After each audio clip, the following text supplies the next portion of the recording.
یکی از علما سوال کردم حاج آقا چه برام بازش کنی معنی اول قربت چی میشه؟ ایشون فرمود اول قربت معنی پدر مشکه، یعنی عباس برای این مشک پدری کرده، همچین که داشت این مشک رو می آورد سمت خیمه یه جوری این مشک رو بغل کرد. دیدیم پدر برای بچه‌ش احساس خطر بکنه چیکار میکنه؟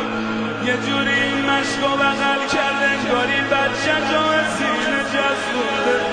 ای زیر لب میگه من قول تو رو به رواب دادم، من قول تو رو به سگیره دادم، اما از آن موقعی که امان از آن موقعی که تیر به مشک عباس زدم، همچین که آب از مشک ریخت عباس شروع